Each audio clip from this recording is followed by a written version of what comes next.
Hi hello నమస్తే welcome to 100 TV. Tollywood లో చిరంజీవి గారు మరొక విమర్శ లేకపోతే కమెంట్ చేయటం ఇప్పుడు వైరల్ గా మారుతుంది. సో ఆయన అన్న కమెంట్స్ ఏంటి, దానికి సంబంధించిన వివరాల కోసం మనతో సినీ జర్నలిస్ట్ జగదేవ్ గారు ఉన్నారు. సార్తో మాట్లాడదాం. నమస్తే అండి. నమస్తే అమ్మా. చిరంజీవి గారు మరొక కమెంట్ చేశారు. ఎందుకంటే చిరంజీవి గారు ఏం మాట్లాడినా కానీ ఏదో ఒక మీనింగ్ ఉంటది. అది తప్పు అయితే తప్పు అని చెప్తారు, కరెక్ట్ అయితే సమర్థిస్తూ ఓకే అంటూ ధైర్యంగా కూడా నిలబడతారు. అలాంటిది ఇప్పుడు ఇంకొక కమెంట్ చేసినట్టుగా తెలుస్తుంది. దానికి సంబంధించిన వివరాలు ఏంటంటే చిరంజీవి గారు అంటే నాకు నిజంగా మంచి వక్త అండి. ఆయన స్టేజ్ మీద ఎంతవరకు మాట్లాడాలో అంతవరకే మాట్లాడి తర్వాత ఆయన మీద ఎన్ని నిందలేసినా ఎవడెన్ని మాట్లాడినా ఆయన రియాక్ట్ అవ్వడండి. ఒక ప్రెస్ మీట్ పెట్టేసి మాట్లాడేద్దాం లేదా వాడి మీద కేసేసేద్దాం. ఆయన తలుచుకుంటే భారతదేశంలో ఈ ప్రజాస్వామ్యంలో చేయలేనిది ఏమైనా ఉందా? మొన్న కూటమి ప్రభుత్వం ప్రమాణ స్వీకారం జరిగినప్పుడు పవన్ కళ్యాణ్ గారు చేయి పట్టుకొని ప్రధానమంత్రి స్వయంగా శ్రీ నరేంద్ర మోదీ గారు పవన్ కళ్యాణ్ గారు చేయి పట్టుకుని అక్కడ తీసుకెళ్లి చిరంజీవి గారి పక్కన నిలబడి చిరంజీవి చేయి పైకెత్తి మరీ అభివాదం చేశారు.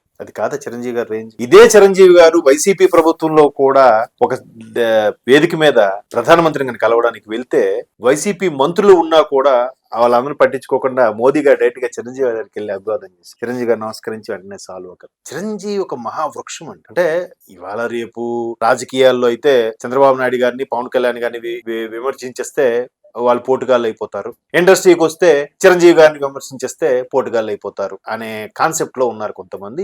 స్పెషల్లీ సోషల్ మీడియా వేదిక చాలా మంది చలోక్తులు విసురుతుంటారు. ఆయన దేనికి రెస్పాండ్ అవ్వడు.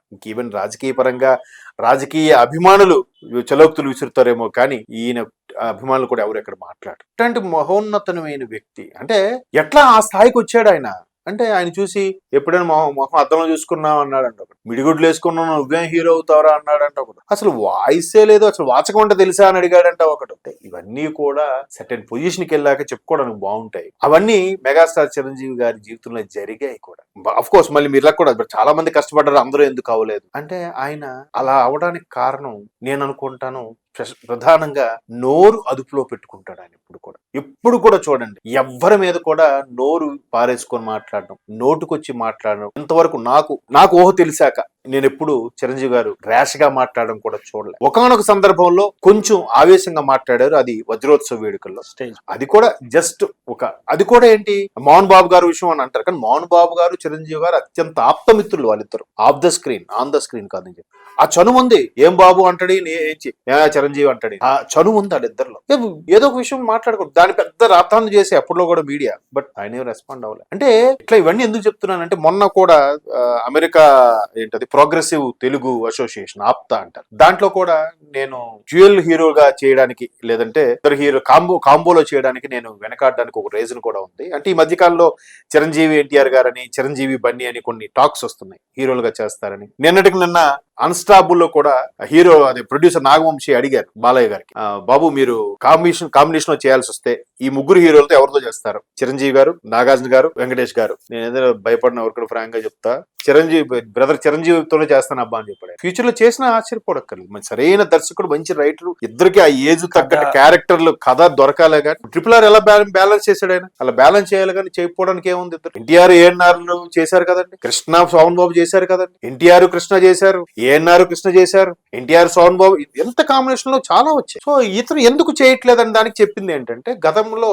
తిరుగులేని మనిషి అనే సినిమాలో ఎన్టీఆర్ గారితో పాటు చేసినప్పుడు ఆ సినిమా ఎందుకో ఆడలేదు. ఎదురులేని మనిషి బాగా ఆడింది కానీ తిరుగులేని మనిషి ఎందుకో సరిగ్గా ఆడలేదు ఎన్టీఆర్ గారు, మహానటుడు ఎన్టీఆర్. సో అప్పుడు ఇంకో చాలా మంది అన్నారట, ఎన్టీఆర్ గారి సినిమా ఆడకపోవడం అంటే ఆల్రెడీ కొత్తడు ఐరన్ లెగ్ గాడు బాగా తయారయ్యాడు అన్నారు. అది దానికి కొంచెం మనసు బాధ అనిపిస్తుంది కదా. సో ఆ తర్వాత ఎప్పుడు మళ్ళీ ఎన్టీఆర్ గారితో చేసే అవకాశం వచ్చినా కూడా ఈయన తప్పించుకున్నాడా లేదంటే ఈయన ఎందుకని తప్పుకున్నాడో లేదంటే ఇవ్వలేదో తెలియదు కానీ చేయలేదు. ఆ ఫీలింగ్ ఉండటం కాకపోతే తర్వాత చాలా వచ్చాయి అలాంటివి. ఐరన్ లెగ్ అనుకున్నవాడే ఈ రోజు అందరూ స్పెషల్ గెస్ట్ గా పిలుస్తున్నారు.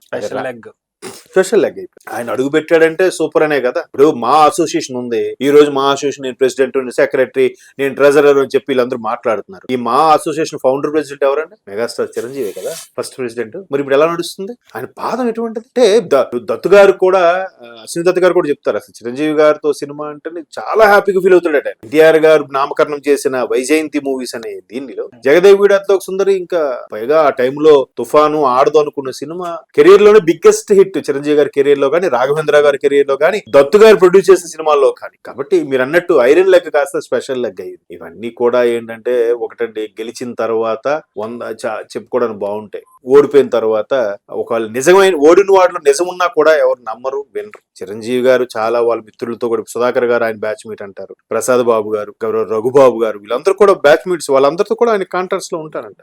నారాయణమూర్తి గారు ఇప్పుడు సినిమాలోకి రావట్లేదు కానీ. సో అందరితో కూడా ఆ టైంలో మిత్రుడు ఉండేవాడు నాకు. వాళ్ళందరికి కూడా వాళ్ళ పిల్లలకి, వాళ్ళకి ఏమైనా ఇంట్లో ఫంక్షన్ అయినా కూడా ఈయన కంపల్సరిగా ఆతిథ్యానికి వెళ్ళకపోయినా తర్వాతనే వెళ్లి కలిసి ఈయన కలిగింది ఏదో వాళ్ళకి పిల్లలకి గిఫ్ట్ గా ఇచ్చి కూడా వాళ్ళకి ఆశీర్వదించి వస్తుంటారు. That is megastar.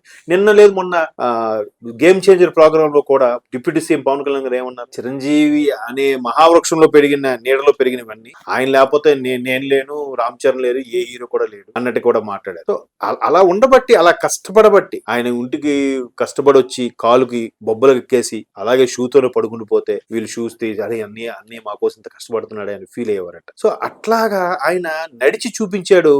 ఆ మార్గంలో, ఆయన వేసిన బాటలో కుటుంబ సభ్యులు ఒక 4-5 నడిస్తే ఫ్యాన్స్, లక్షలాది ఫ్యాన్స్ ఆయన అడుగుజాడలో ఈ రోజుకి నడుస్తున్నారు. That is megastar. కాబట్టి మీరు అన్నట్టు ఐరన్ లెగ్ అనుకున్న వాళ్ళు అందరూ ఇప్పుడు స్పెషల్ లెగ్ అని చెప్పి నీరాజనాలు తీస్తున్నారు. Right. Thank you so much sir. Thank you viewers. Bye.